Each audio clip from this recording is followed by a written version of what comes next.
Maestro Megatron here. Welcome back to the damn channel. Welcome back to the Sumbitch channel. Yes, this past October, we revisited and reviewed all the most of the Halloween movies, the ones that I liked and the ones that I wanted to do, but I skipped the ones I didn't want to do. So this month of November, as you saw a couple days ago on the newest video, I am going to revisit and re-review all the Friday the 13th movies in order. And I'm even going to do the ones I didn't like. And can't nobody stop me because I'm the Maestro Megatron. Like I said, welcome back to the Sumbitch channel. Previously, I have re-reviewed and revisited the original Friday the 13th from 1980 that didn't even involve Jason yet. Written and created by Victor Miller. What's up, Giga Chad, man? Welcome to the Livestream Chat. What's up, Anton? A sequel I consider better than the original. I totally freaking agree with you, Anthony. Yes. Previously, I did the original Friday the 13th. Directed by Sean S. Cunningham and created by Victor Miller, like I said. The associate producer was Steve Miner. This time for the sequel, the High on Demand sequel, because Victor Miller and Sean S. Cunningham didn't even plan on having a sequel. It was just going to be Mrs. Voorhees, Pamela Voorhees, and that was it after she got decapitated by Alice, who was played by Adrian King, which we previously already covered that. But Frank Mancuso Jr. Had caught wind of this Friday the 13th slasher phase that was going on. So he got with Paramount and he got with Steve Miner.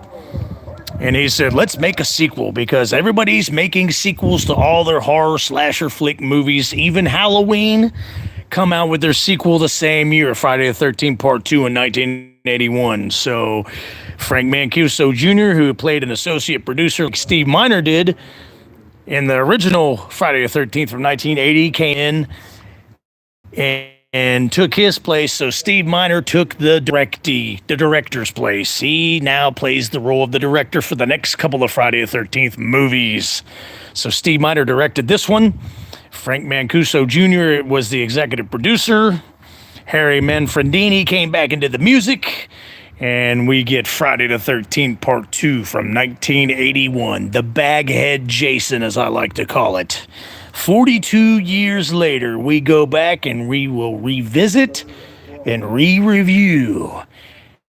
Did Friday the 13th Part 2 from 1981 stand the test of time 42 years later? Let's do a live stream chat and let's talk about it. Shall we, Giga Chad, Man, and Anthony, and anybody else that joins the live stream tonight? I hope everybody's doing good. The Maestro Megatron is great. I am rolling. I got me a brand new drink. I'm going to try it out. I'm not going to lie. It's a pretty damn good drink. You guys should try it. It's Simply Spiked. You know, the Simply Lemonade, the Simply Orange Juice. Well, Simply has come out with their new Simply Spiked Drink Lemonade. And I'm not going to lie to you. It's got me a little loosey-goosey here. Wait for some more people to come on the live stream. They probably didn't expect me to come on this early, but Maestro Megatron feeling pretty good. I'm fully caffeinated, and I'm fully spiked, if you will. So, once again, yes, revisiting all the Friday the 13th movies. Tonight we'll do Friday the 13th Part 2. With the Late Show, and this is the Late Show with the Maestro Megatron, something new that we're doing. Friday the 13th Part 2 was from 1981, 42 years ago, directed by Steve Miner. Harry Manfredini came back to do the music. Frank Mancuso Jr., who picked up the production from Victor Miller, has come in as the associate producer and the executive producer for this sequel.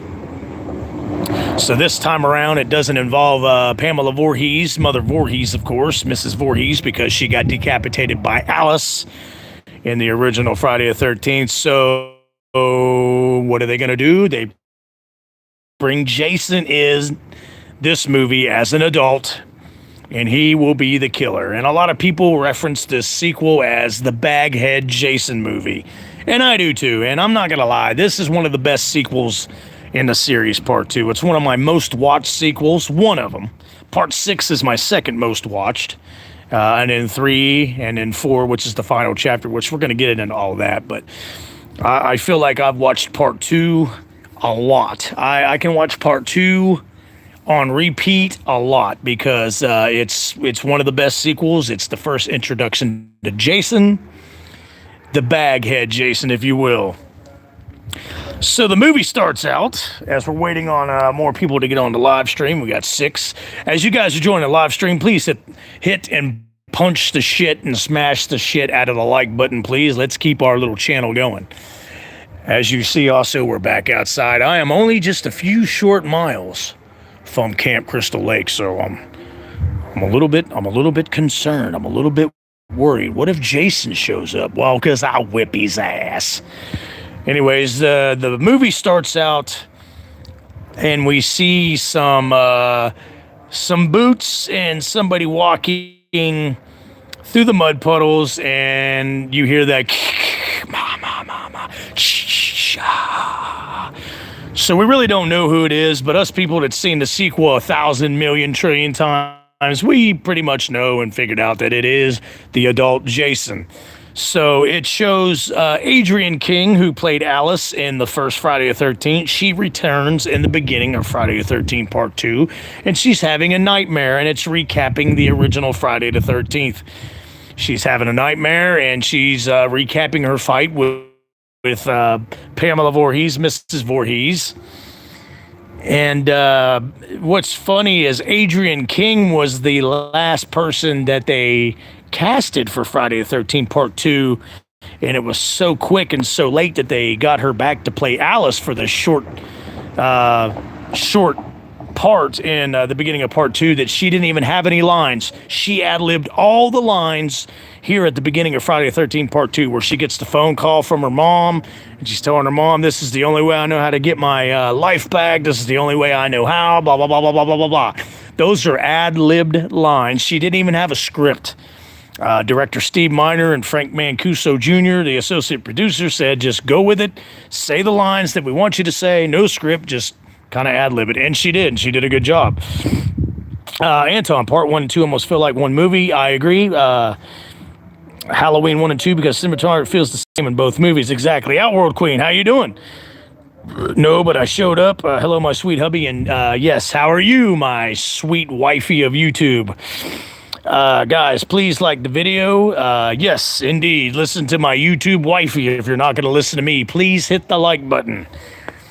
But yeah, she ad-libbed all her lines. That phone conversation that she had with her mother at the beginning of Part 2, that was no script. That was all ad-libbed. And I think she did a pretty damn good idea. They told her, Frank Mancuso and Steve Miner told her what they wanted, and she did it.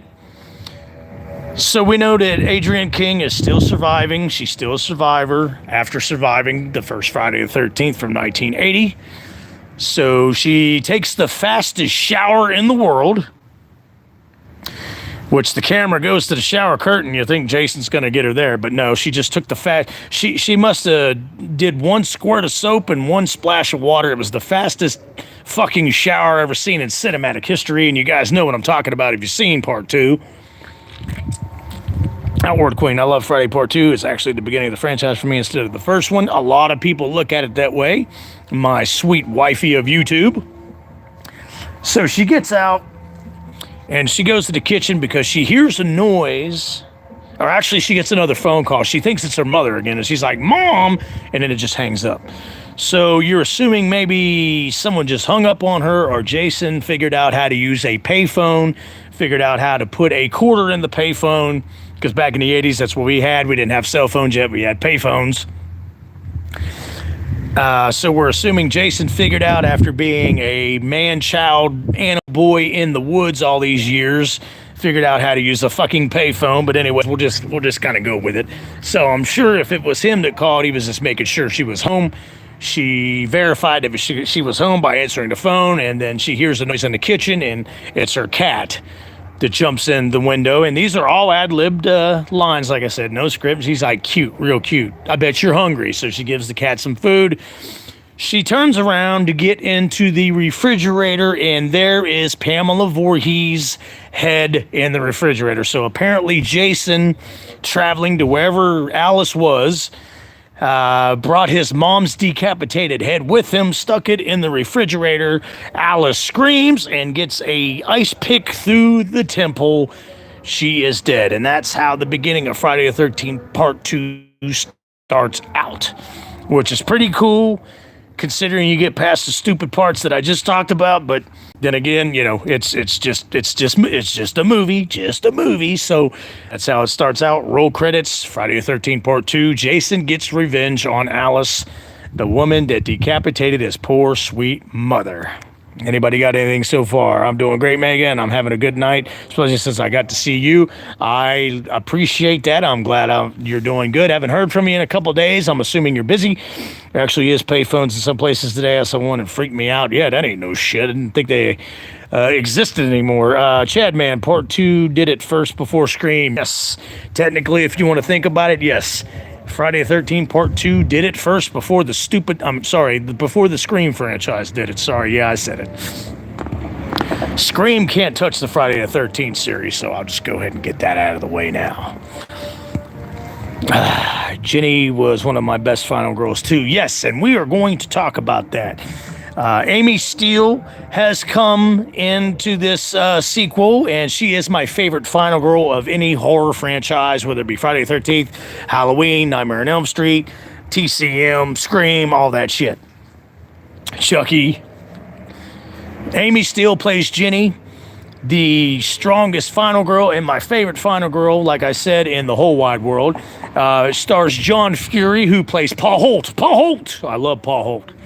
Paul Holt is the head guidance counselor. They're reopening the camp, and they don't really say how many years it's been since Camp Blood, as they renamed Camp Crystal Lake, where Pamela Voorhees killed everybody. But they're just a few short miles from the original Camp Crystal Lake that has been nicknamed Camp Blood, like I said. But Paul Holt has reopened it, and He's got new counselors, and he's got the counselors in training so they can reopen the camp. Tim Atkins' wheelchair kill is epic. Yes, there is some really kick-ass kills, some really iconic lines here in Friday the 13th Part 2. And I brought up the kills, such as Tim Atkins brought up the wheelchair kill. That wheelchair kill is freaking epic, all right. Fun fact for you, the guy in the wheelchair was actually homosexual in that movie, and the girl, Vicky, that had a thing for him, really had a thing for the actor in real life, and he had to go ahead and tell her and give her the bad news that no, it's not going to happen because I'm not into women. So there you go. So yeah, that kill right there where him and Vicky plan on spending the night, the whole cracks me up because he hears she goes to put on a new pair of panties and a sweater for some reason. I guess she's going to have sex with a guy in a wheelchair with a brand new pair of panties and a sweater. But while she's doing that, the guy in the wheelchair, I can't remember his name, Scott or whatever the hell, is waiting for her. He hears a noise on the front porch of the cabin, and he goes to the door, and one of the funniest lines in the whole movie, not my favorite funny line in this movie, but one of my favorite funny lines, and he goes to the door and he goes, "Vicky, is that you?" Of course, Vicky didn't answer because it's Jason, baghead Jason, I might add. He rolls out to the front porch and he's looking around. He's like, "Vicky, where are you?" Splutch, machete to the face, and the wheelchair kill that is very iconic. 42 years later happens. He goes rolling down the stairs, and then it freeze frames on him in the wheelchair with the machete in his head. It stops right there. Very iconic, epic kill. I'm glad you brought it up, Mr. Tim Atkins. Best mustache on the live stream. Outward Queen. I roll laughing at that every time. Yeah, that scene freaking cracks me up. "Vicky, is that you?" Didn't say it was the best acting in the world, but it is a good cast of characters. Again, Jenny's my favorite final girl in any Friday the 13th movie, which is played by Amy Steele. John Fury plays Paul Holt, and he is one of my favorite iconic characters in any horror movie as well. But my absolute favorite character in this movie is Ted, the curly red-haired guy, real skinny, who plays the prank on the couple that tows their truck at the beginning of the movie when they're trying to find the camp, which is a hilarious part. But yeah, Ted is one of my freaking favorite characters in this movie. And what's funny is he doesn't even die in the movie. He stays at the bar and finds an after-hour bar, and he actually lives in this freaking movie. But he's got some hilarious freaking lines in this movie, Ted does. Also, the guy who played Ted in Friday the 13th Part 2, 2 years later, plays in Christine, if you notice, if you ever watched Christine back in 1983. Chad, man, he had it worse than Franklin. Franklin got off easy with his kill in TCM. Scott or whatever his name in the wheelchair, he got it way worse. Like I said, rolling down the damn stairs. Amy Steele's my favorite final girl. Oh, my wifey of YouTube agrees with me. So yeah, great cast of characters in this movie. The couple, I can't remember the guy who wears the hat, has the big truck that got towed at the beginning as a joke. And his girlfriend that plays in it, she was actually underage. She was only 17 years old in this movie. So her parents had to supervise and watch the whole time as they were filming this movie, especially the part where her and her boyfriend are doing the nasty in bed, the famous spear through both of them in bed. I love that kill in Part 2. Wouldn't it be just an awkward, silly ass situation for her parents to be watching that whole scene and to be filming it back then? But yeah, that's how it happened. Tim Atkins, Ted does die. The bar falls down. Oh, that's right. He's got about 25 to 35 bottles of beer on the bar, and he's sitting there collecting them, which I have done that in the past many times myself. I've been a Ted at a bar. And the waitress goes, "Do you want me to clear some of that out for you?" And he's like, "Nah, I'm collecting them." And she goes, "Well, I just don't want the bar to fall down on you." Oh, gee, thanks. I think she likes me. So Tim Atkins has just confirmed it. Ted actually did die that night. The bar did weigh down too much from the fucking beer bottles on the bar. Crash, kaboom. He died of some pretty bad natural circumstances. I think I'd rather be killed by Jason than have the embarrassment of the bar collapsing on me because I had way too many fucking beer bottles on the bar in front of my ass. Tim and Sandra, got you. Thank you, Outward Queen. That's why you're here. Jeff, I meant. Jeff. Yeah, that's right. Smothered by beer bottles. Yeah, that's a hell of a death right there. One of my favorite lines by Ted, though, who stays at the bar, is Paul, John Fury, actually tells him, as soon as this closes down, you get back to the camp. And he's like, "Yes, boss." Well, anyways, as soon as they leave, as soon as Paul and Jenny turn their backs, he goes to this old guy that's at the same bar, and he goes, "Hey, do you know of any after-hour bars on this?" And the old man goes, "Sure are." So Ted turns around and goes, "Sure are." Love that fucking part. Like I said, so many iconic lines in this movie. What you got, Baz? One of my top fave Friday the 13th Part 2. And welcome to the live stream. Senor Sebastian Way. Mi amigo, mi hermano. If you guys know Spanish. So yeah, this so far has been my favorite live stream of all time, even more fun than any of the Halloweens because I freaking love Friday the 13th Part 2.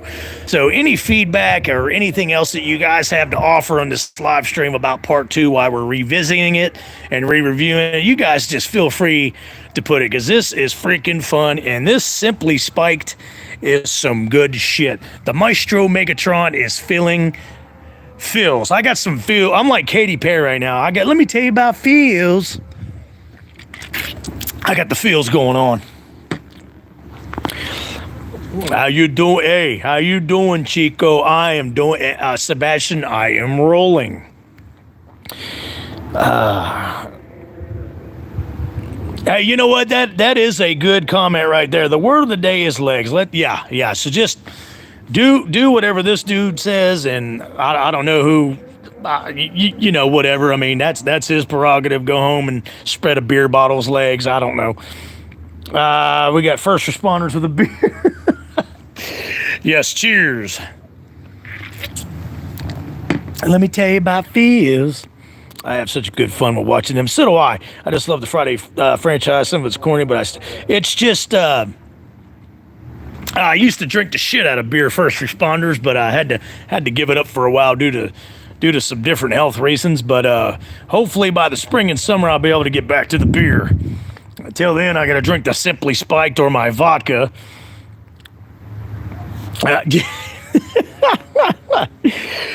Oh, funny ass live stream so far.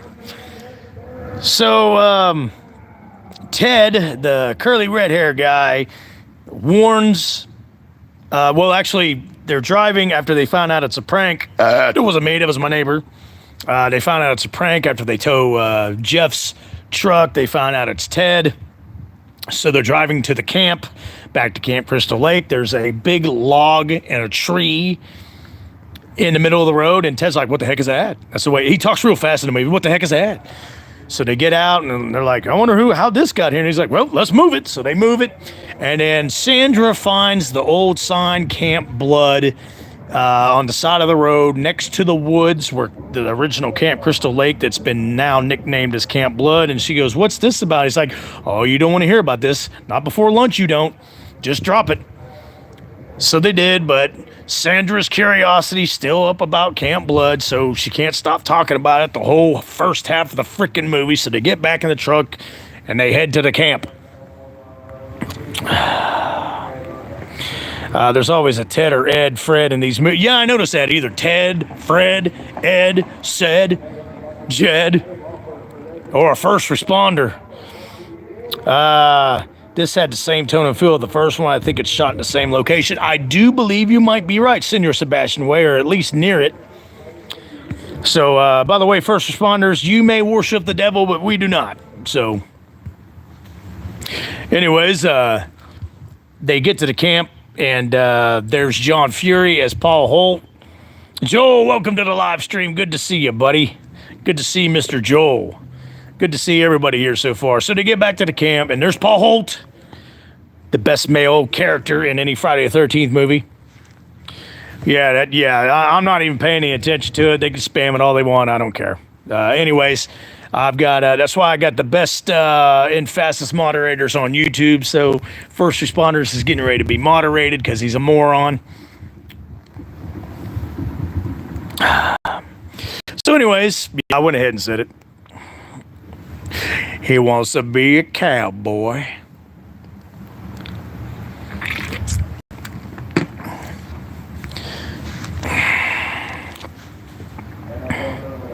Filmed in Connecticut somewhere. By the way, the Friday the 13th movies, if anybody ever wanted to know, Camp Crystal Lake is in New Jersey. You can see it on the license plates, and I think in one of the sequels they give it away, but I'm not really sure.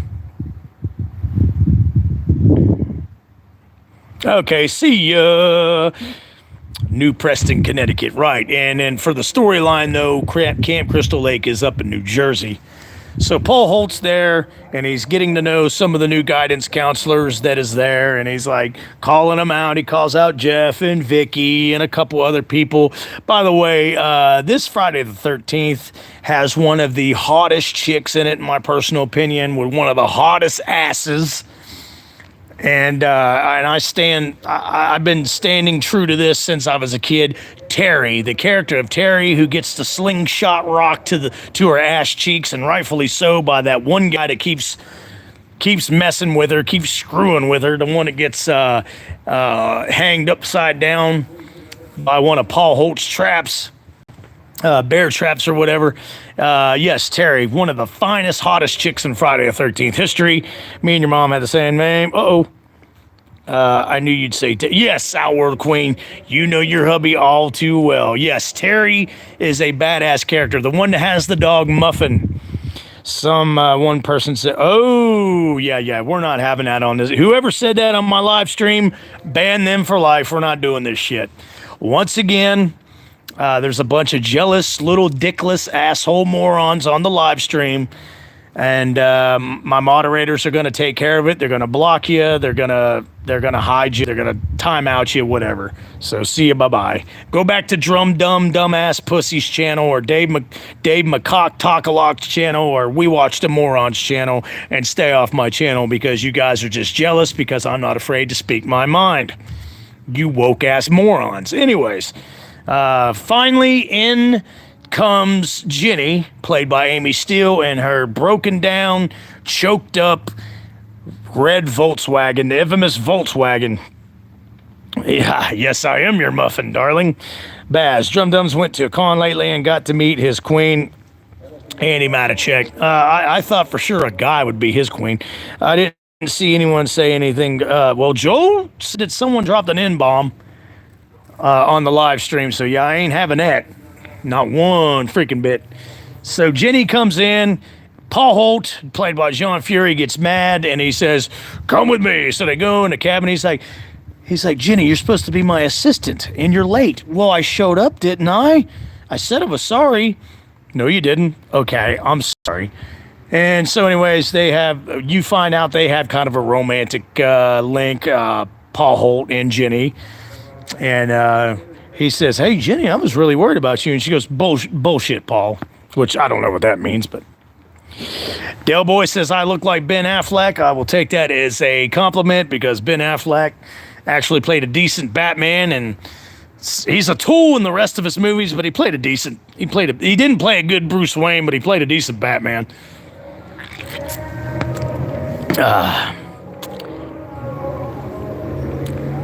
Outward Queen, no way if I saw that I'd kick them out. All people were, yes, I totally agree, but we'll get past that. Paul is better at running a camp than Steve the Creep. Yes, I will bring that up. Here in Friday the 13th Part 2, Paul Holt, who is a badass, by the way, is a way better chief counselor than Steve Christie was, because like I talked about in the first Friday the 13th, the original, a couple days ago, all Steve Christie did was sit his ass in a diner and drink about 35,000 cups of coffee while everybody else is getting gutted and slayed back at the camp. He played a scary Batman. Yes, he actually played the old rugged Batman who came later on in the comics, so he did a good job. Part 2 had really good cast. I think they got the best next to Part 4. I'm going to have to agree with you on that one, Senor Sebastian Way. So they get back out there, and Paul Holt says the cheesy line, "Jenny, could you move your car to the back? This place is starting to look like a Burger King." So Paul's laying out all the rules, and thus Friday the 13th Part 2 begins. Let's get some comments and quotes and some questions and some trivia from the comments here so far. My man is sexier than Affleck. Oh, thank you, sweetheart. He is like a young Axl Rose to me, and that's my dream man. Says it all. In the cold November rain. There, I did my best Axl impression.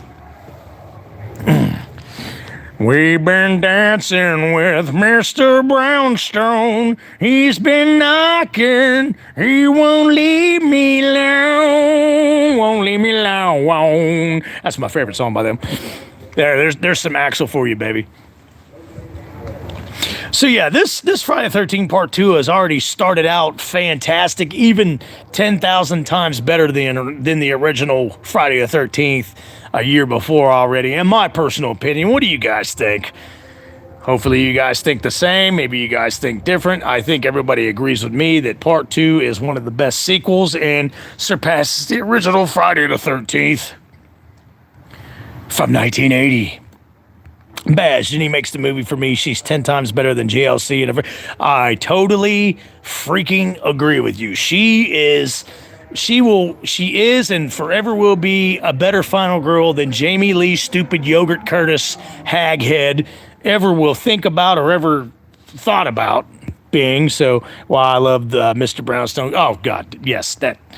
He won't leave me alone. Won't leave me alone. Unrelated, but today was Charles Bronson's birthday. Oh, no shit, dude. How old would he have been? Because I know he passed away, Anthony. Alice Hardy is killed by Jason. That's so very shame. Yeah, the beginning where Adrienne King, Alice from the original Friday the 13th. She made it. One hell of a fight with Betsy Palmer. Pamela Voorhees decapitates her, and then she buys it in the first 10 minutes of the movie here. Ginny is the best final girl. She makes you actually feel afraid for her, and the actions are genuine. Yes, and the chase scene between Ginny and Baghead Jason, as I like to call him, the chase scene and the fight is just freaking phenomenal. I mean, probably better than in any Friday the 13th sequel. He would have been 102. Yeah, Charles Bronson was the man. I love the Death Wish movies. I loved him in The Great Escape. I loved him in just about everything he played in, man. Poseidon Adventure, The Dirty Dozen. I think Amy Steele is also cast in Crystal Lake. She could play Pamela, too. I'm going to have to totally agree.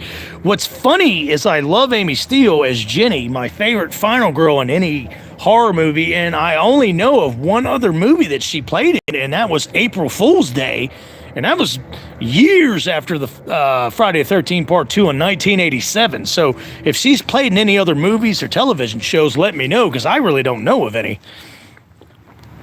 Outward Queen, if you keep singing that, we're going to be talking about more than... Oh, I'm sorry, I get up around 7, get out of bed about 9. That old man, he's a real motherfucker, gonna take me on down the line. Sorry about that. That was just one more time. One more time, I promise. Last time. So, yeah, so far, the first 30 minutes of Friday the 13th Part 2 already surpasses the original Friday the 13th. Better cast of characters, better characters. It even brings back Crazy Ralph. I forgot to bring him up in the original Friday the 13th a couple days ago. Crazy Ralph, who does the, you're all doomed. He doesn't want you in that camp. It's got a death curse. That's how he says it, too. Yes, I am quite the tease. I'm sorry. Baz, I forgot she's in that. I need to check that out. Yeah, I really don't think she was acting in much. Become a real therapist, I think. Or a yeah, I think you guys might be right, because she uses her child psychology storyline in Friday the 13th Part 2, as a matter of fact. So, yeah, Crazy Ralph returns one more time, and he tells Jeff and Sandra at the payphone when they're trying to get directions to Camp Crystal Lake at the beginning. He goes, you're all doomed. That camp doesn't want anybody. But this time, Crazy Ralph buys it. He's spying and being a creeper in the cabin where everybody's partying, where old dude is dancing with Muffin the dog because Terry wouldn't dance with him. And Crazy Ralph's looking and peeking like a peeping Tom through the window, but gets barbed wire wrapped around his neck and finally dies. So there goes Crazy Ralph. But that's not the last time we see Crazy Ralph, by the way. We actually get some narration years later by Crazy Ralph for Friday the 13th Part 7, The New Blood. He does the narration for Part 7. That is Crazy Ralph, where he goes, there's a legend round here about a curse, a death curse, a Jason Voorhees curse. They said he died as a boy, but he keeps coming back. Yeah, that's Crazy Ralph doing the narration at the beginning of Part 7. Well, of course, text you anytime I want. I thought I did that anyways, Outworld Queen. They shouldn't have killed Ralph. He should have became Loomis in a way, but he just was too over the top with the creepiness, I guess. They figured Baz. Tim Atkins, Jeff's girlfriend, was 16 at the time. Let that sink in. I thought she was only 17. But yeah, she was only 16, and her parents had to supervise the whole damn time. And they also supervised her daughter doing a sex scene in the bed where they got the spear through both of them.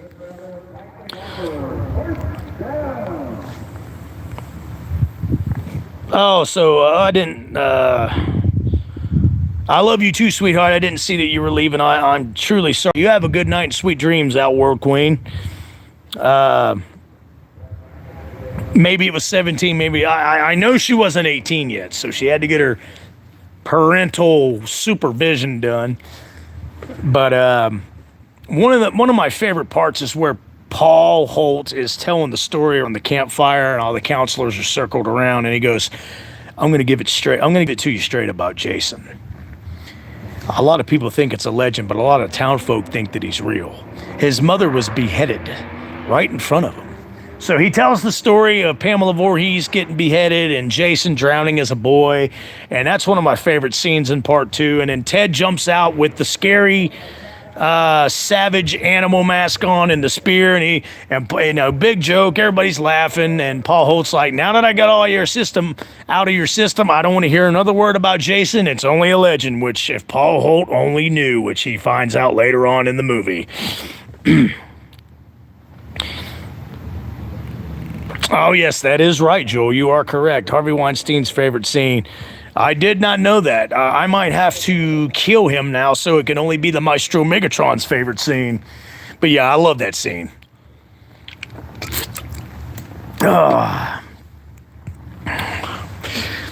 So yeah, 42 years later, revisiting, re-reviewing Friday the 13th Part 2, and I'm already having a better time talking about this great sequel than I was with the original Friday the 13th from 1980. So the kills start with Crazy Ralph, and then Jeff and Sandra. Sandra's curiosity gets the best of her. She can't fucking stand it. She has to go investigate Camp Blood, but the town sheriff catches them, and they take them back to camp, and he has words with Paul Holt. He's like, "Look, I realize what you're doing is a good thing, but I think you should consider relocating. It's been too soon since the killings happened." But Paul Holt didn't listen, and then he's a smart ass to the cop and says, "No seconds for dessert for Jeff and Sandra." So anyways, the sheriff's driving away down the road. Here's a fun fact for you. The sheriff that played that part really didn't know how to drive a car. So that was the first time of him driving a car down the wooded area path.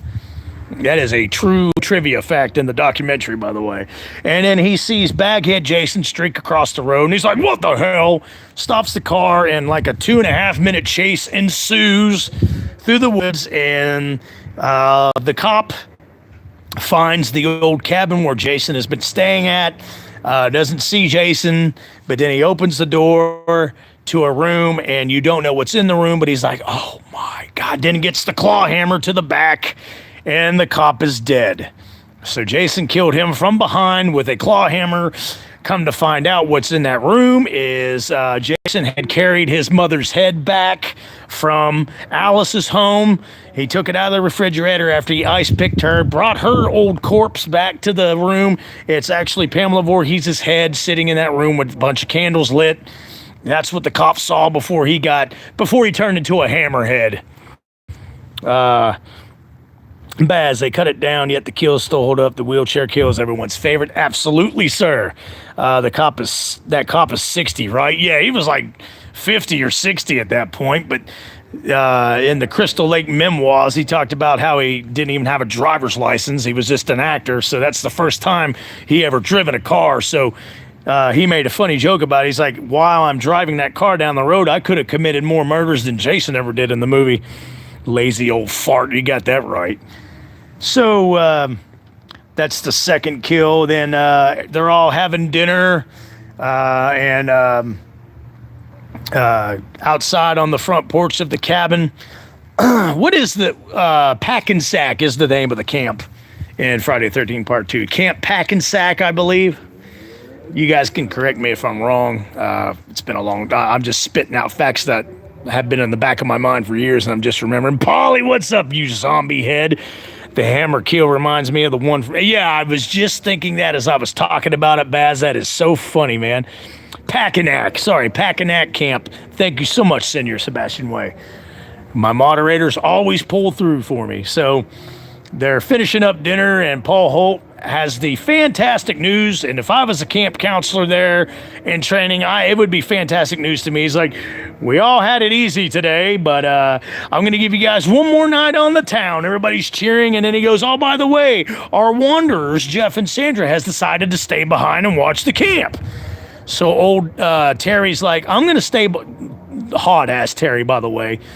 Finest fucking girl in any Friday the 13th. Finest ass. Says, I'm going to stay behind. Maybe Muffin will turn up because Muffin's missing her dog. And Pervert that likes her shot her with the slingshot says, "I'm getting kind of tired myself.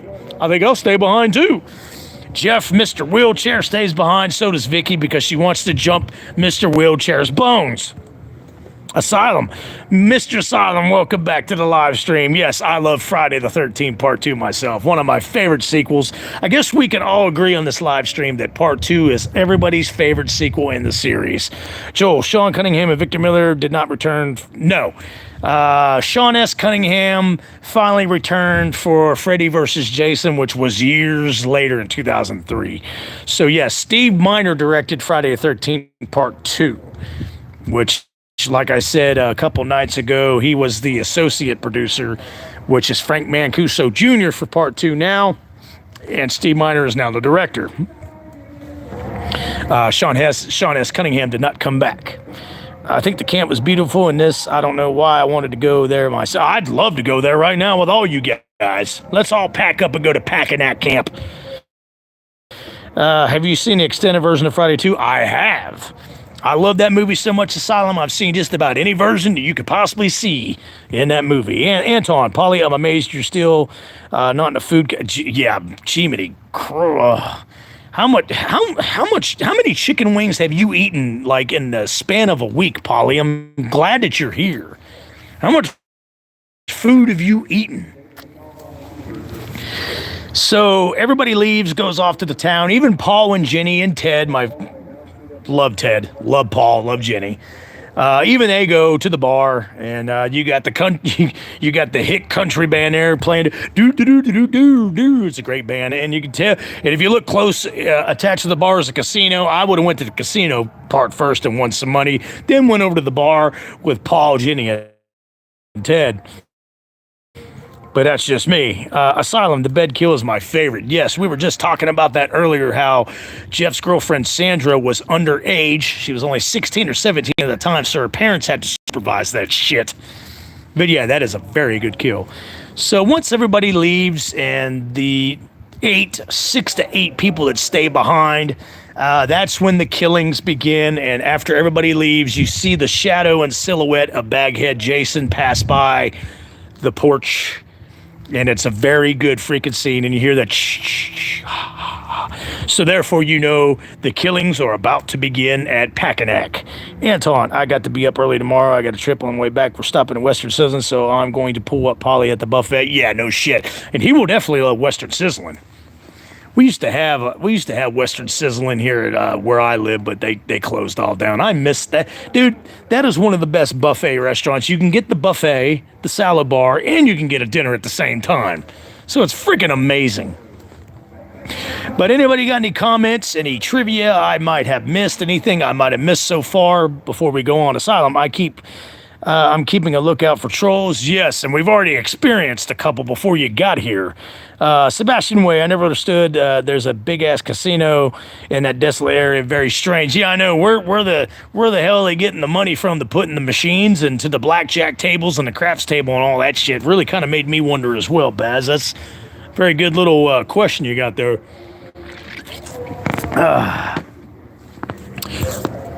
Baz, Asylum, everybody take over the live stream chat. I will be right back.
Sorry about that, guys. I thought I heard a noise off in the distance. I had to go check it out. Like I said, for this special live stream, I'm only about 3 miles away from Packanack Camp.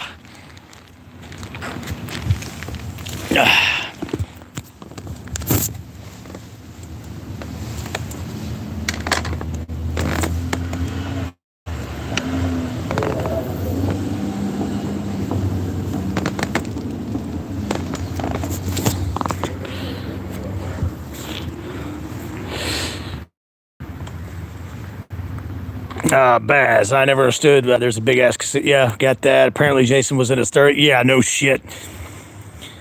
I do not know what happened to Paul for a year. You know what? The jury is still out for me, whatever happened to Paul, because, you know, Paul saved her life twice and wrestled around with Jason, but I never sees him get killed. And at the very end of part 2, she's like, Paul, where's Paul? When they're taking her out on the stretcher. Here's some hip hop music in the back. Yeah, the high school football field. They're having a Friday night game. I live really close to the high school football field, actually, where I went to high school as well. So they're having a game there. Paul continues on in the NES game. I'll be damned. Because of the Friday 13 game, I know the layout of Packanack like the back of my hand. Yes, I missed that old NES game. Dude, that was one of the best old Nintendo system games ever. Sean Cunningham did return Friday 13 as a producer. Jason Goes to Hell, Jason X. Oh, I thought he only returned for Freddy versus Jason, but yeah, I guess you're right. He did return for Jason Goes. It wasn't me, that was my neighbor. I guess he did return for Jason X, Freddy versus Jason, and Jason Goes to Hades. I hate that frickin' movie. I can't believe Altus made that F-13 game. I can't either. But, so yeah, the kills start. It starts with old dude that wants to get in Terry's tight shorts, which I want to get in Terry's tight shorts still to this very day. She goes out, instead of actually looking for muffins, she decides to go skinny dipping, which I have no complaints for that, in the lake. Old boy with the slingshot follows her, steals her clothes. She chases him naked. And he runs into a noose bear trap. Hello there, Wokeman, 1992. For the scraps. Amy Steele said in an interview she was in college and finds Paul's head in her... Oh, good God, for the scrap sequel. I'll be damned. Because Sean mandated, I want the mask out in any film so you can let Mouse make that. Oh, I see, Anthony. Interesting. So yeah, he gets caught, hung upside down in the tree bear trap or whatever kind of trap, and he thinks, and you could hear the guy yelling, "Damn Paul and his wilderness traps!" So he's hanging upside down, and Terry's like, "What can I do?" He's like, "Cut me down." She's like, "Are you gonna cut the crap?" He says, "Yeah, I'll do anything, I promise." So Terry goes back to Packanack Camp to find a knife to cut down. I can't remember this guy's name. Old dude pervert that wants Terry, I guess. Trust me, JG Eddie, if you were here, I would definitely make fun of you to your stupid ass face. I ain't scared of you, and I ain't scared of nobody. What's up, MJ Cinema? Oh, no problem. Better late than never. So yeah, JG Eddie, fucking wherever you may be, if I ever run into you, I will definitely make fun of you to your fucking face, because I ain't scared of you, stupid. I ain't scared of none of you stupid ass trolls. Anyway, Asylum, we got a live. Yep, we sure do. Asylum. Yeah, it was going to be set in the hospital too, I think, but she didn't want to return. I see. At Friday 13 NES, it's so bad. Yes, that game was so bad. I still got it inside my house, and I still play it. She could have been the other Laurie Strode, correct. Micah Movies currently watching TCM2, my favorite movie in the series. That is my favorite. Well, I love part 2, but I love part 3 with Ken Faree the most. Asylum. I love the location of part 2. It's a shame that location no longer exists. I did not know that, because I would love to go tour or investigate Packanack Camp. Asylum said, "I got this." Maestro, be careful. The butt pimple is back. Yeah, and I just told him I ain't. If we were face to face, I would say anything to your stupid fucking face. You fucking pussy. I got this cheap handheld gaming system at checkout at Walmart for $10, and and it has. Oh, no shit, Anthony. Jay is a troll. Yes, he is definitely a troll. Asylum, bye bye. Yep, bye bye. I can knock you out. I'm strong. What are you, 5? I can knock you out. I can throw a rock further than you. My mom's gonna come and beat you up. Fucking dumbass. Yep, yeah. Listen, Anthony, congratulations, Asylum. You shut your first one down. Oh yeah, real tough. I can knock you out because I'm strong. Yeah, go to bed with your mom. Stupid ass moron. I'm stronger than you. I can break a big log over top my vagina. Anyways, he's hanging upside down. Terry, the hottest chick in Friday the 13th franchise, goes and finds a knife. While she's gone, old boy slingshot pervert gets his neck slit by Jason with the machete. She comes back to find him dead, and unfortunately, Terry gets her off-screen kill. You don't know how Terry dies, which I'm glad because I love Terry. I want to marry Terry and Friday the 13th Part 2, but she gets an off-screen kill, and you don't find her body to the very end. Then it goes back to the bar where Paul and Ted and Jenny and the rest of the campers are. Jay, say you're ugly. I did remove. Yeah, I got you. Thanks, Asylum. Thanks, Joel. Probably the guy from a few nights ago saying that Pussy Man was this. Yeah, exactly. I think getting put in this place in live stream is like a fetish or something. Yeah, no shit. I don't know why these trolls keep coming back. I mean, I appreciate it. Thanks for the views, but you're gonna get bounced off the live stream regardless, you dumbasses. Jay Gregory. Oh man, I'm sorry you're still at work, man. Are you on your break? Because we are doing Friday the 13th Part 2. It's good to see you. I think your ex-best friend, JG Eddie, came back to the live stream. I guess he likes being booted off the live stream, Mr. Jay Gregory. We miss you, by the way. We miss you very much, Jay. He was banned a while ago. He keeps coming back. He died as a boy, but he keeps coming back. He's like freaking Jason, but with Down syndrome. And this guy is consistent for showing up. Yeah, I'll give it to him, but thanks for consistently giving me views. Anthony, the more he gets banned, the more he gets banned, the more he transcends. I knew. I prayed he would get banned from the live stream, but I knew in my heart the band and the live stream would not have him. Friday the 13th Part 2 is solid gold. You are exactly right, Mike and Movies, a.k.a. MJ Cinema. It's so good to have you on the live stream, man. I think, Daniel Carbajal, hope I'm saying that right. Yes, you can have a shout out. Daniel Carbajal is on the Maestro Megatron's live stream. Please check out his YouTube channel. He has graced us with his presence as we're talking about Friday the 13th Part 2, 42 years later, one of the best sequels in the franchise, but he is here live on the live stream now. Check him out. There you go, Mr. Daniel. I think when he flexes muscles, it drops below his arm or below his vagina.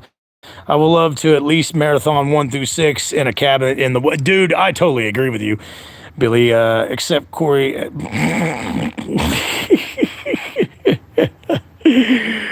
Oh my God. So Billy Loomis from the Scream franchise, Skeet Ulrich, has joined the stream, and he is very delusional about his boyfriend, Corey Cunningcock.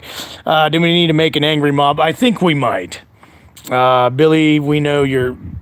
Yeah, okay, maybe it is bloodless. You might be right. So, Skeet Ulrich has showed up to the live stream, Mr. Billy Loomis. But he's been timed out. Have a good one. For like a long time. It's like 1.8 thousand seconds. Have a good one, buddy. So Jenny starts getting drunk. That wasn't me. That was my neighbor. It's either JG Eddie or it's either Bloodless. I don't know. We accidentally hurt poor Bloodless's feelings, so he hasn't showed up in a while. The trolls get banned at night. The trolls get banned at night. The trolls get banned at night. The trolls come out. The trolls come out at night. The trolls come out at night. Sorry, I couldn't resist. He used to say that exact sentence. Oh, okay, so it probably is bloodless. Well, he better come back as bloodless because you timed his other profile out for 1.8 thousand seconds. So we'll see him maybe next year. So Jenny starts getting drunk and talking about what if Jason's real? What if it's not a legend? Maybe he saw his mom get beheaded. Maybe he saw his mom killed, and now he's a man-child wanting to take revenge for his mother. Maybe he's a small child trapped in a man's body, and that's when Ted goes, "Oh, whoa, doo, doo, doo, doo," which I love that scene. Yeah, and we all know that's not going to happen. Anyways, this is one hell of a live stream. I love Friday the 13th Part 2. We're talking some good shit about Part 2. Revisiting after 42 years. We've talked about all the great parts. And as a matter of fact, I'm going to go inside after this, and I'm watching Friday the 13th Part 2 for show. So let's get to the comments. Anybody got any more trivia? Usually Anthony, Giga Chad Man, Mike and Movies, Sebastian, you guys always got some good comments for the movies and sequels that we're talking about, so have at it, guys. Mike and Movies, I love Friday the 13th Part 2 more than the first one. Yes, I do too. I love the original. I used to not like it at all as a kid because it didn't have Jason in it, but as I've gotten older as an old man adult, I love Friday the 13th, the original, but Part 2 is way better. It definitely surpasses it. Mike and Movies, more like when hell freezes over and the devil gives free sleigh rides and free hot cocoa, which will be never, in other words, Mr. Anton. The trolls come out at night. The trolls come out. The trolls come out at night. Don't forget, this is the movie infamous for Warrington Gillette is only Jason that would not do stunts. Yes, let's bring that up real fast, as a matter of fact. Baz, I hope they don't skip over Sackhead in the series. I almost prefer it over the hockey mask sometimes. I do too. So in the TV series, whenever that comes out, which we all don't have high hopes for that, but yeah, I hope they bring out Saghead or Sackhead, Backhead, whatever you want to call him. Baghead Jason's the shit. Yes, Warrington Gillette actually plays Jason in the beginning where he runs across the road and the silhouettes and the shadows and all that. He actually is the one that pops out of the bed where Jeff and Sandra are having the underage sex where her parents are supervising and the spear goes through both of them. That's actually Warrington Gillette right there. But when he found out he had to do his own stunts when chasing Jenny, the final girl, Amy Steele, in the last 20 minutes of the movie, he was like, I can't do that. I can't get kicked in the balls. I can't fall down and roll down a hill. So that's when they brought in Steve Dash and they told Warrington Gillette to take a fucking hike. See ya. Bye-bye. So yeah, Warrington Gillette's a big pussy. And I agree with Steve Dash. He is the original and only real Jason, especially in Part 2. I love the hockey mask more. I honestly think it's scary and more iconic. Absolutely Asylum. But the Baghead Jason is iconic in itself as well. I really like the Sackhead look in the remake. Yes, it was very good, Baz. The Sack doesn't get enough love. No Zach Cherry. That's not... Oh, gotcha. Joe, it was directed by Steve Miner, who did House, Warlock, H2O, Lake Placid. Yeah, I was going to talk about that. Steve Miner, who played the associate producer in the first Friday the 13th, comes back as the director. He goes on to direct Part 2. He goes on to direct Part 3 as well. And he goes on to direct, like Joel said, House, Warlock, H2O, and Lake Placid, if anybody ever watched that god-awful movie. And the Day of the Dead remake in 2008. Micah Movies, matter of fact, not even then. You guys are cracking me up. So yeah, this is a great live stream, by the way. I love talking about Friday the 13th Part 2. The trolls come out at night. The trolls come out at night. The trolls come out. The trolls get banned at night. The trolls get banned at night. The trolls sleep with their moms. The trolls sleep with their moms. Anthony, I would love to have a Sackhead mask, but they're not cheap, and it's hard for me to want to spend $80. Are you serious? on what is essentially a pillowcase. You could just make your own and make it out of burlap. It's actually a burlap sack with a rope tied around the neck. The sack head look is one of my favorite looks of Jason. I'm with you on that one, Mike and Movies. Baz, this was the last film that felt connected to the first. Had the same creepy, eerie feeling. Part 3 kind of got too... Yes, as much as I love Part 3, it did kind of get away from the eerie feeling of the camp. Part 3 kind of started its own little monster for Friday the 13th. But yeah, I totally agree. Part 2 was the last part that still gave you the feel of the original. So Baz is exactly correct on that. I used to cut a hole in a pillowcase when I was little. I think we all did, sir. We all wanted to be Jason. We all still want to be Jason.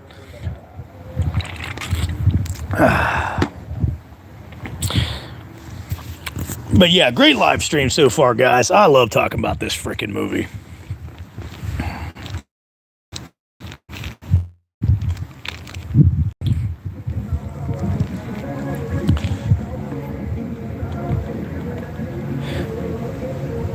Kicking out the tunes.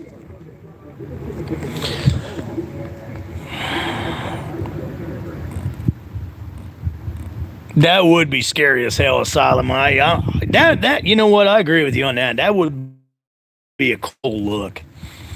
So Jen and Paul leave Ted there for all the beer bottles in the bar to fall on top of him after he asked the old man, or any after hour bars around here. Sure are. I love that. I love that line.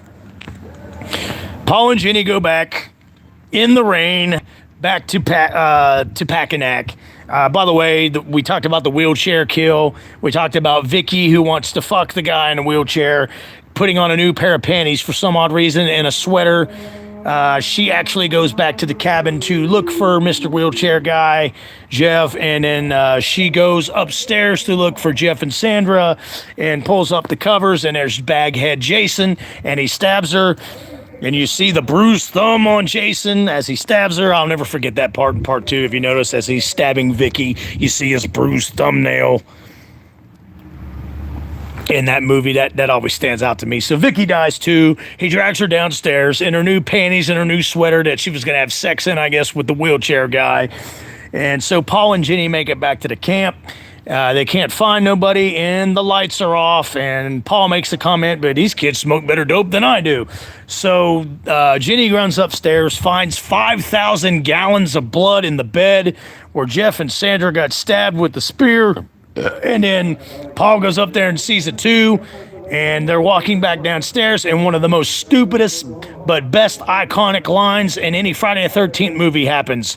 They're walking downstairs, and Paul's going, breaker must be out. Kitchen lights are still on. Must be a bad circuit somewhere. And Jenny goes, Paul, what's going on? He goes, nothing. Oh yeah, you only found 5,000 gallons of blood in the bed where Jeff and Sandra were impaled by the spear. But yeah, nothing. Paul, what's going on? Nothing. Go back and watch that part. Dude, as a kid, I used to rewind that part and bust my ass up laughing my ass off on that. Paul, what's going on? Nothing. Love that freaking line, but it's so freaking retarded. Jason Goes to Hell had a pretty cool light too. I like the mask. It was stuck to his burn. I do like that look in Jason Goes to Hell as well. If they ever made a bag, Jason, yeah, I saw that. Sorry about that, Asylum. I am not a fan of Steve Dash, Jason stumbling around like Ghostface, though. It kind of doesn't make sense. Well, it kind of just lets you know that Jason's kind of new to this whole killing thing, I guess, Baz. In part 3, he became Goldberg. Yeah, Richard Brooker, which we'll talk about tomorrow night for part 3. Richard Brooker comes back to play Jason and looks like Goldberg. Asylum. Ted part 2 lives. Ted in part 4 dies. I did not know that. Is there something I've missed in final chapter? Please enlighten me, Asylum, because I thought we make a joke that the bar fell down on him at the bar, but I always figured Ted lived or got a DUI and went to jail that night. Myers fan favorite scene, he finds out women like guys in wheelchairs. Myers fan, stupid. Part 2, part 4, and part 6, Jason Goes to Hell are my top Jason designs. Gotcha. Paul, there's somebody in this room. Paul, there's somebody in this fucking room. Yeah, that's a great scene too. does unmask in the game. Gotcha. Yes, I do. I think I do remember that, the online game. But yeah, since there's nothing going on, according to Paul, he goes to do something in the living room, and Jenny tries to warn him that there's somebody in this room. There's somebody in this fucking room. So Jason attacks Paul. Paul and Jason sit there and struggle and wrestle. Jenny doesn't bother trying to help him because she doesn't know what the hell is going on. I guess the child psychology didn't help her in that part. She starts to run and goes back to check on Paul. And a great scene, great shot. Baghead Jason pops up. And then the chase starts with Jason and Jenny. There is nothing left of his face. Yeah, pretty much. I think he's better than all the ghost face, though. Don't get me wrong. Just my least favorite Jason. I understand, Baz. Micah Movies. Maestro Megatron, what would you do if Freddy Krueger tried to come after you in your dreams? I would whip his ass. I don't care if he's the master of the dream realm or not. I am the Maestro Megatron. I'd rip his balls off and shove it up his ass. Asylum, I removed the troll just now. Oh, Movie Central is back. Mike and Movies, Movie Central's back. Your arch enemy in the whole world, Mike and Movies, by the way. Movie Central has tried to come back, but Asylum got it. Asylum took care of Movie Central before he could talk his stupid ass, pussy ass shit. I didn't even see what he said, guys. You guys were that quick. What did he say? Because Sebastian was on top of that, and then Asylum removed his ass. So Mike and Movies, your good old, just a good old boy, showed up to the live stream after all this time, but we regulated his ass, because regulators, mount up. Moderators, mount up. He said your channel. So yeah, that's why you're on it right now, and that's why you're trolling me, giving me views right now. That's why I'm up to almost 500 subs within 3 weeks. I was stuck in like 300 subs, and I'm already up almost to 500 subs. But yet here you are trying to troll my channel. It sucks so bad that you gave me a view. Thank you so much, you piece of shit moron, Movie Central. By the way, this isn't just my channel. It's all of our channel, guys. I'm not going to lie. This simply spiked. Baz, I know you like to have a little bubbly sometimes. I don't know if Asylum drinks. I don't know if Anthony drinks or Giga Chad Man. This simply spiked to some good shit, guys. I ain't going to lie. He still comes back. That guy has no life. You got that right, Baz. They don't know when to quit. They just keep on going. Yeah, and thanks for the views, by the way. Stupid ass trolls. I got his ass next time. Got you, Asylum. Movie Central and his boyfriend Corey can leave the channel and go to Drum Dump's channel if it sucks so bad. Mike and Movies, I couldn't have said that better myself, sir. In fact, I need to pin that comment up. There we go. There we go. Mike and Movies comment is pinned. That's for all you trolls to see, especially Movie Central pussy ass. Yes, a little bit of the bubbly. I'm drinking soda. Good for you, Mr. Asylum. You'll probably be in better condition than all of us. I'm drinking just plain water. Water is good for you. I drink water all day long. But today I needed something a little stronger than water. So yeah, then the big 20-25 minute chase scene ensues between Jenny and Sackhead Jason. My favorite part of the chase, well, one of the two favorite parts of the chase is she hides behind one of the trees, and as soon as Steve Dash comes around the corner, she kicks Jason right in the balls, and he's like, oh, and he falls down to the ground. I love that part. I like Coca-Cola myself, Asylum. I'm going to be up so early tomorrow. I'm going to be grabbing a Red. You better grab a Red Bull, Anthony.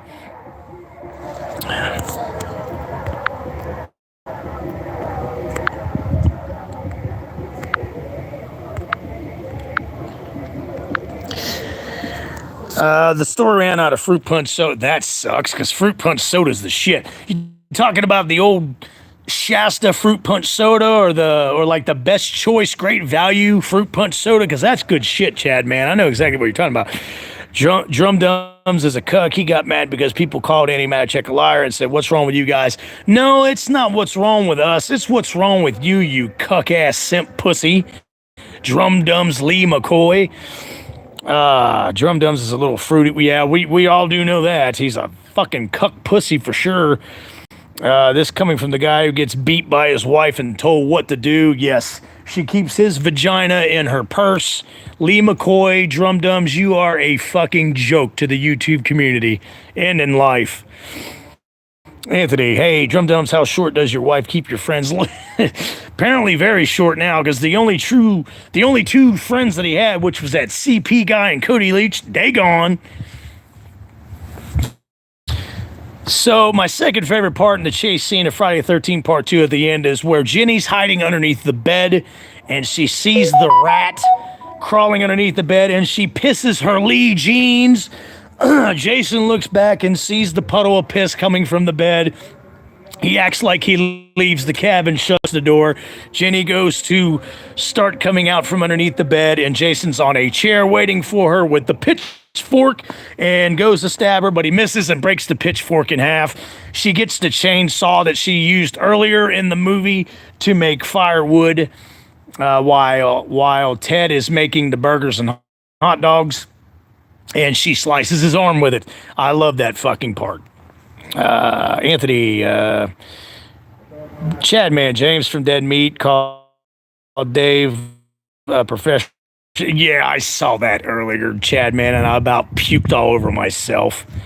Yeah, they're all a bunch of dick lickers to each other because they think they're going to be in Hollywood someday. Dead Brain called Dave McRae. What? Yeah, Anthony, you saw that right. Drum Dums did go Spooky Empire Convention Orlando. He did meet Andy Matichek. Yes, Joel, he did, and he probably signed her penis. I love fruit punch soda. In fact, when my mom bought a big gallon, I hid the entire soda from my brother. I would have done the exact same thing for my siblings as well. Asylum. Drum Dums, when will you find your king? Exactly, Baz. We all know Drum Dums' wife wears the. Yes, she definitely has the libido. I skipped that kill count. So did I. I don't even watch those kill counts anymore anyway, since that pussy James H&E sold out with his husband, Chelsea. His cousin, Chelsea, who he married. They got the same big beak nose and everything. Lee McCoy is going to be in a Crow fan film called Days of Sodom. Just him being in it makes me want. I probably won't watch it, because I hate Lee McCoy. I've made that very clear on my channel and my live streams. So finally, Jenny makes it to the cabin where the cop got the hammer to the back of the head, and where Jason has been keeping his mom's decapitated head the whole time. She goes in the room, finds the head in the sweater that Betsy Palmer was wearing when she got decapitated that night by Alice, Adrienne King. And she sees Terry's body, and she sees Alice's decayed body, and the cop is laying there as well. Lee as the Crow. Good God, Dave McCock is a really fucking awful. Yes, he is. Asylum. I talked about that in one of my videos earlier this summer. Lee McCrow Cuck. That's a good one. And from what I see, he's playing regular Freddy, not the darker, more. Yeah, exactly. He's just playing regular Freddy. He did not do it right. In the New Nightmare, Robert Englund does perfect and does great and fantastic, like he always does, as the darker, more sinister Freddy in A New Nightmare, whereas Dave McCockhead, Talk a Lot, just plays regular Freddy. So it's not worthy of any great mention, or it's not impressive one bit at all. I could imagine Myers fan waking up and trying to kiss her.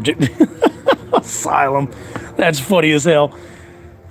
Spiked. Simply spiked, Sebastian Way. A little bit of the bubbly. Good to the last drop. In A New Nightmare, he played it like a completely different character when it technically was. Yes, sir, Anthony, you are definitely on that. That's why I gave, the fact that Dylan's New Nightmare was boring and really didn't have a story to it. That's why I gave it the bad rating that I did, and that it was overhyped and overrated, because I wasn't impressed with Dave McCock Talk-A-Lot's performance as Freddy. I need to try that drink that you have. What it is, the Simply Orange Juice and Simply Lemonade? They got a Simply Spiked 5% alcohol drink, and it's good shit right there. Like a movie, someone should get a custom doormat with Cody CPS face on it and put on a leashed front door. That would be badass. Micah Movies, David Cray says Halloween 5 destroyed the franchise. Absolutely no, it didn't, because he's an idiot. That is, without a doubt, the dumbest opinion I've ever heard. Same here. Mike, in movies, Asylum, I laughed when you said fucking. So anyways, she goes to the cabin. Pamela Voorhees' decapitated head, and she decides to play some of her child psychology on Jason, puts the sweater on, which is very nasty. You can still see the blood from the decapitated part of the neck. But she fools Jason for a while. Jason, mother is talking to you. It's all done, Jason. You've done your job well, and mommy is pleased. She fools Jason for a while. She's about to strike with the machete. till Jason says the decapitated head behind her, puts up the pickaxe and she misses, but then Paul is still alive, shows up, wrestles with Jason some more, and Jason puts the machete down through his neck and shoulder. Jason falls to the ground. They take his sack head mask off and they go, oh, God. Obviously, he has a shitty ass looking face. The Grim Life Collection did remove all comment. Hollywood Disney woke. Hell yeah. And yeah, shit Dickens destroyed the franchise. You are exactly right. Jason's mother is talking to you. And they did bring Betsy Palmer back for those delusions by Jason. She did come back for that part. I don't even like Halloween 5. It is solid gold compared to Rob Zombie's movies. Yes, compared to Kills and Shit Dickens, it's not even close to being one that ruined the franchise. Absolutely not, Anton. Halloween 5 is literally in my top 3. Yes, I love it too. It's in my top 5, Asylum. Mike and Movies. Halloween 5 is awesome. It's just stating the facts. Yep. Asylum. The way he killed Jenny was brutal. I love that kill. He did not kill Jenny. Jenny lived. Asylum, nice try. And this is the scene where Steve Dash had to go to the emergency room with the prop machete going through his shoulder. Actually, I thought he accidentally got his finger chopped off. Yeah, but he did go with the prop machete. Okay, sorry, I misread Anthony. He did go with the prop machete still lodged into his shoulder and collarbone. She's the smartest final girl just for that. Really smart move. I totally agree, Baz. Lee, your wife is commanding you. Lee, you have cucked well, and your mommy is pleased. Fucking simp. Not liking 5 is okay, but say that it ruined the franchise is ignorant. Even people who don't like Halloween 5 wouldn't agree with Dave's pathetic opinion. Absolutely correct, Mike and Movies. So we think that it's over. Jason's laying there with the machete through his collarbone and his shoulder. They go back to a cabin, and they hear a noise at the cabin, and they're standing there waiting for Jason to pop in. I'm not going to describe the whole scene because it lasts too long, in my opinion. Muffin comes in. We don't know if it's a dream sequence or it's real or not, but Jenny gets Muffin in her arms, and then here comes Jason without the sack head mask. You got to see Jason's face for the first time. It all looks like that on one side, and he's got an eye on the other side, and he's got long hair on one side. Pretty damn good-looking special effects makeup face for Jason in Friday the 13th Part 2, but I guess it was a dream. And they're carrying Jenny out on the stretcher into the ambulance. Obviously, Jenny has survived. My favorite final girl in the whole world, Amy Steele. And she's going, Paul, where's Paul? And we never know what really happened to Paul. Is Paul Holt dead? I hope not, because I love Paul Holt.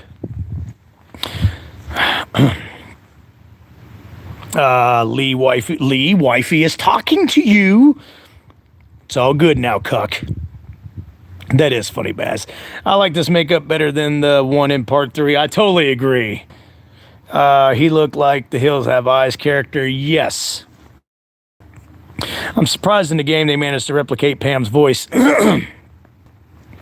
Yeah, I'm surprised by that myself, Asylum. They did a pretty damn good job on that. Locked themselves in the closet and never come out. Yeah, I totally agree. So anyways, there you have it. There's our revisit of Friday the 13th Part 2, 42 years later. Yes, I do believe, as I always, like I talked about with the Halloween movies, Friday the 13th Part 2 did stand the test of time. I gave it a 10 out of a 10 back when I was a kid, and I give Friday the 13th Part 2 a 10 out of a 10 now. I give it a 10 out of a 10 ranking. What do you guys have? Solemn, I prefer the Boulder Jason person. The Boulder Jason.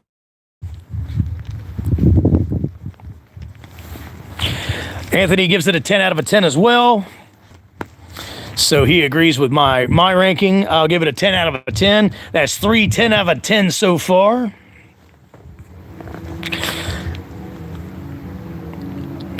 First Responders is back. I meant Bold Jason. Yeah, I got you, Asylum. It's all good, buddy.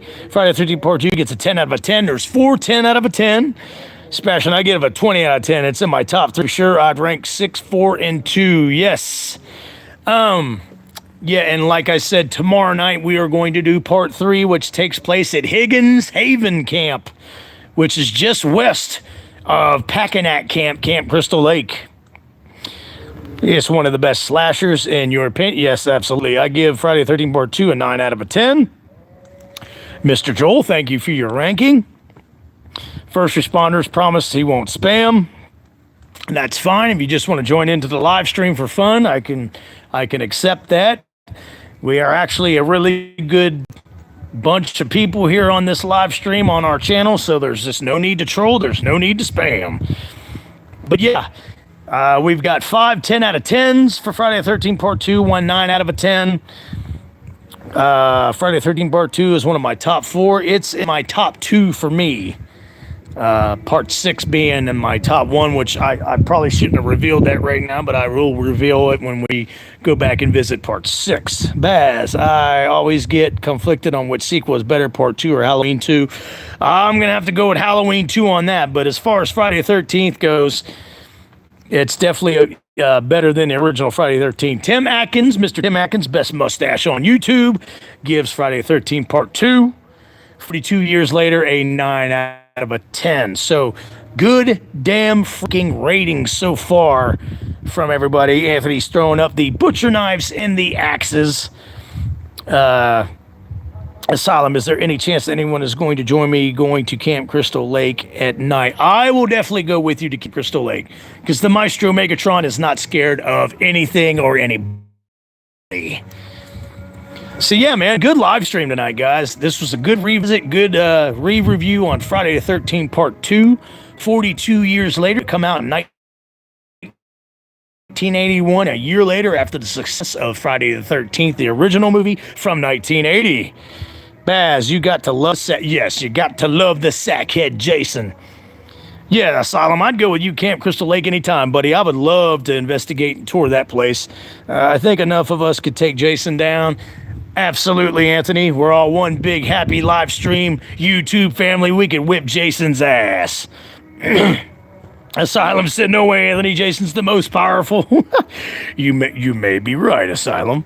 Anthony, what we do is incapacitate Jason, hog tie him, and let him loose on Drum Dum's backyard. That is a very good idea. I'll probably have to agree with you on that one. Because Drum Dum's wife will come out, and she will definitely take care of Jason at that point, because obviously she can take care of any male character. I think Lee McCoy's wife is really a man. Micah Movies, what would you do if JSC come to your neighborhood and tried to move in next door? I guarantee you they would never find her, if that gives you any indication what would happen.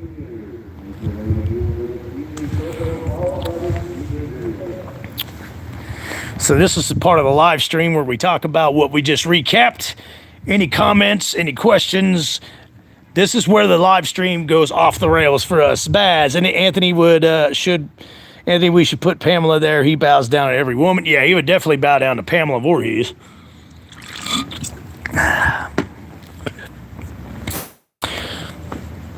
Great live stream tonight, guys. This revisit has been one of the best ones so far on the live stream. Good atmosphere, good comments, good trivia, good rankings in this re-review.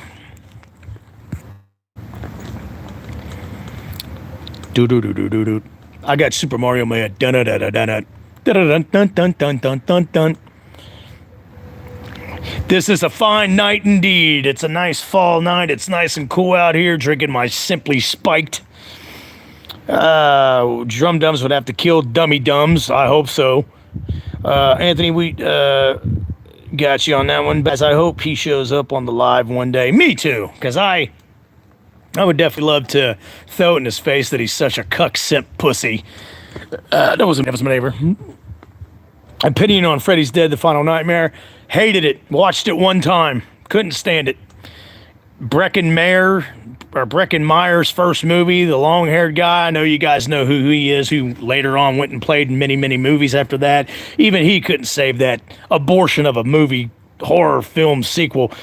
Asylum, the girl that went skinny dip in the movie was beautiful. Yes. Asylum, I brought that up earlier at the beginning of the live stream. Terry is her name. Finest ass in any Friday the 13th movie, and the finest damn girl also in any Friday the 13th movie. I'm glad her death was off screen. First Responders got his bonfire going. I usually have mine going as well. It's behind me here, but I realized I didn't have any firewood. I will be getting me some firewood tomorrow because I will be doing the Friday the 13th Revisit Part 3 live stream tomorrow outside, and I will have the fire pit going, guys. I thought Freddy's Dead was passable up to the video game kill, which involves Breckin Meyer.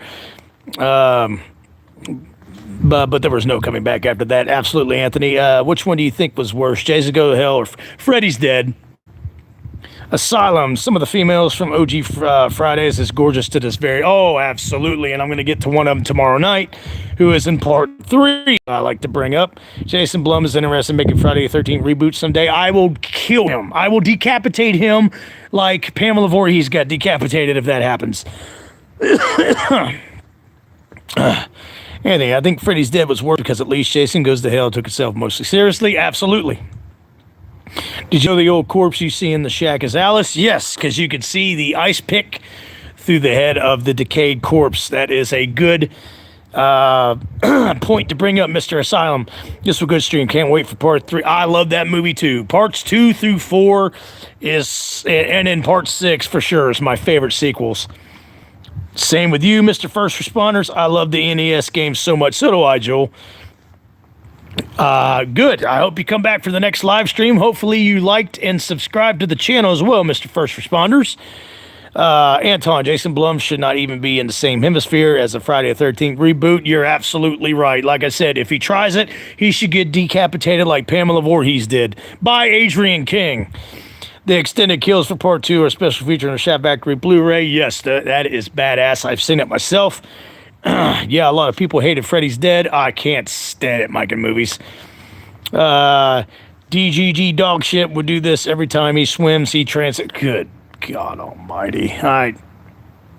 Don't even get me started, Baz.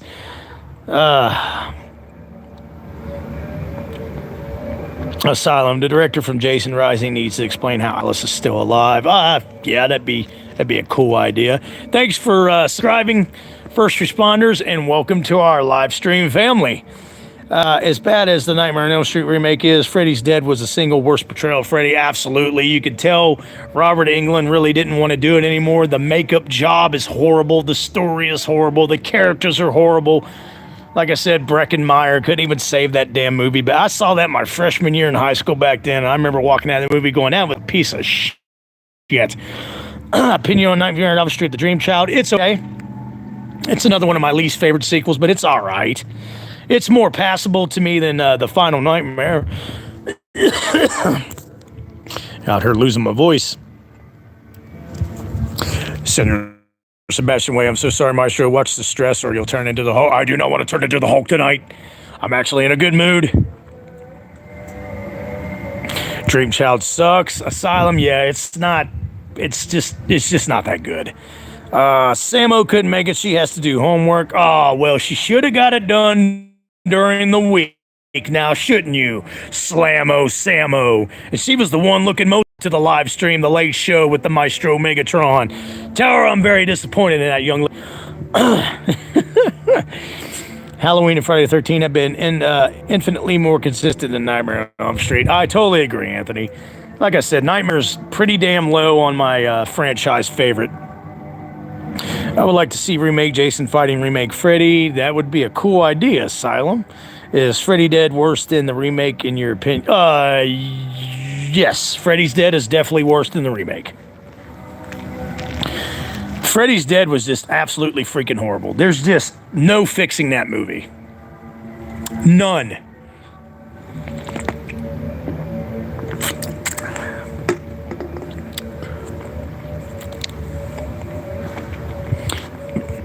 More consistent than Chucky. That turned into a woke comp. Yeah, and that's why I don't watch Chucky or the stupid TV series, because it's stupid, woke, and broke.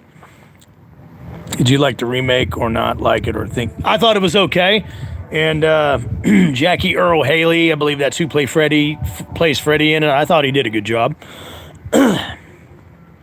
There's the skeleton of a better movie in a Nightmare on Elm Street remake when Freddy's Dead doesn't even have anything resembling a skeleton. Yeah, absolutely, Anthony. I agree. Good comment. The remake of Freddy was not good, but not bad either. It was definitely better than Freddy's Dead, Mr. Asylum, that's for sure. I didn't mind it. It's okay. It's not going to be my first choice to put on, but if it's on, I will watch it. Baz, say what you want, but Friday the 13th didn't have many timelines and stuff very easy to follow. I totally agree. That is a good point, too, by the way, Baz.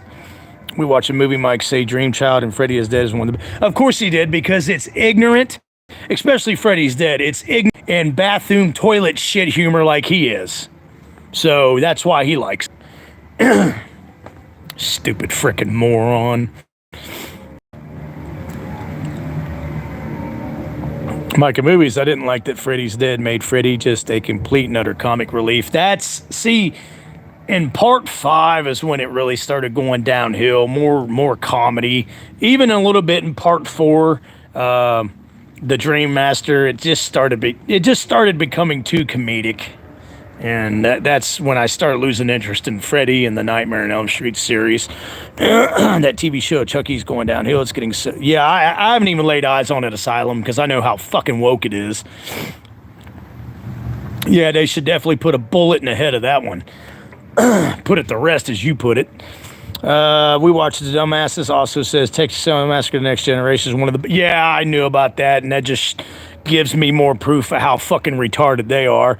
Joe, I don't think he believes have the things that he says. Yeah, you're right, Baz. Freddy's Dead ruined that made Freddy Krueger so terrifying in the first two. Oops. Yes. Dream Warriors is everybody's favorite in the series, fan favorite, and I think it's pretty good. It's okay. Then it gets even better when the kids start getting their powers in the dreams and start fighting Freddy. Part 3 was the best blend between smart like and scary. I totally agree, Anthony. Which explains why Freddy vs. Jason was basically cut and paste how it was in Dream Warriors. Exactly correct, Anthony. I hated the Next Generation too, Mike, and movies. I will not turn into the Hulk. I'm actually in a good mood tonight.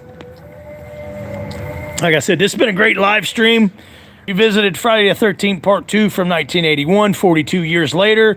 And overall, it got 9 out of 10s and 10s out of 10s. But I think the 10s out of 10s outweighed the 9s out of 10s. So overall, the ranking 42 years later gets a 10 out of 10. TCM, Next Generation, was introduction to the franchise. Oh, I'm so sorry, Anthony. Baz, honestly, my show, you could play Bane off topic, but I see it. When I start getting in better health and get back to bodybuilding and weightlifting again, I am going to play the next Bane. But thanks for that, Baz. I appreciate it. Unfortunately, I've lost too much weight because I was sick in the hospital. Plus 4 surgeries does that to you, too. Plus, you both hate Batman. Yeah, I'm not a Batman fanboy for sure. Why is everyone a mod? Because I get so many damn trolls on this live stream. And these people that are my moderators on the live stream right now, who actually talk and comment, they are some of my best friends in the whole world. Dude, I keep seeing Jenny Ortega everywhere. Please make it...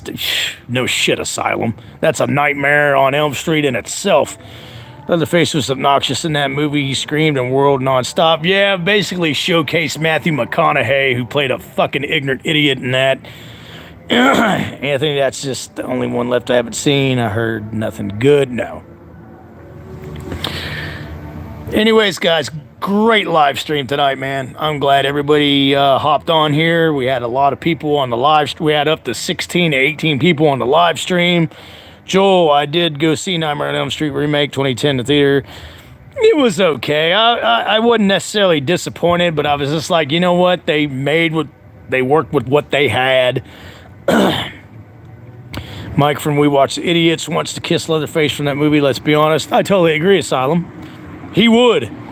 If you haven't seen it, consider yourself lucky. Yes. I must watch a Friday movie tonight. I am. I'm going to put on part 2 since we talked about it. Don't forget, guys, I'm going to close up the live stream here. I hope everybody had a great time. Been a great live stream. I'm going to go inside and do the same thing Sebastian's going to do. I'm putting on Friday the 13th part 2. Anthony, I see TCM3. If it can be worse than that, I can believe it. I actually like TCM3. Woke teen kids wanted Batman. Of course they did. God almighty. After F13 marathon, my show, you should do Nightmare. I would rather do the TCM marathon first than the Nightmare. But yeah, I plan on it. After Friday marathon, I will do the Texas Chainsaw Massacre marathon, and then we'll do Nightmare on Elm Street. I have seen it. It's okay. It had some stupid ass parts and some dumbass continuity to it, but yeah, at least TCM3 Alfredo Soro is very entertaining. Yes, very much so, Anthony. I'm gonna be watching the next live. Good. We're glad you joined the family. First responders. Baz, I like it too. Just cut the kills, and it was more of Ken Foree massacre. I love Ken Foree in that movie. At least his cousin Heather's hot. Yeah, but the timeline just doesn't match up to be his cousin. That's the complaint I really got about 3D. Yeah, I see Dan McRae and that guy now. I can watch. All right, guys. Thanks for joining the live stream. We've been on here over an hour and a half. It's been fun. Anthony, I like the TCM remake, but that film could have been benefited by being at least 20 minutes shorter. Yeah, it did last too long. But Asylum, she should be in her 40. Exactly, not 20-something. You're right, Asylum. That's the hottest 40-year-old I've ever... Yeah, me too. But let's not forget about Terry from Friday the 13th Part 2. The owner of Muffin. But yeah, guys, thanks for coming out to the live stream. My time zone is Central Time here, so it's supposed to be nice out again tomorrow night, so I'll be out here about 8:30 again tomorrow night. Have a good night, Joel. Thanks for coming to the live stream, man. I appreciate it. Always can't wait for part 2. I'll kidnap Samo. Yes, kidnap Samo next time, Mr. Baz. Thanks for the trophy, Chad, man. Appreciate you. Tim Atkins, you have a good night, man. Appreciate you. First responders, I appreciate you, Baz. Love you, brother. I love all you guys. You guys are my family, some of my best friends. This was a great live stream about Friday the 13th Part 2, and it did stand the test of time 42 years later. Tomorrow night, we'll be doing Friday the 13th Part 3, which took place in 1982, a year later. So, thanks, guys, for joining the live stream. I love you guys. 475 subs? Are you freaking serious? Hell yeah! By the way, first responders, since you're a new sub, spread the word about my channel. We're trying to make it to 500 subs, but everybody that came out tonight, Mike in Movies, Chad, man, Mr. Tim Atkins, first responder, Sebastian, Mr. Asylum, thank you for the congrats. I appreciate it, guys. I couldn't have done it without you guys. We're almost to 500, man, and that's when the real fun's going to begin. Joel, thank you for coming out. Thanks, guys, for coming out, man. I appreciate it. It's been a fun-ass live stream, and I will see you guys tomorrow night for the late show with Maestro Megatron. Cheers to you as well, Mr. Senor Sebastian Way. Sweet dreams tonight and happy nightmares. I'll see you tomorrow night. You better be back for Part 3, Asylum. Take care of them trolls. All right, guys. See you tomorrow night.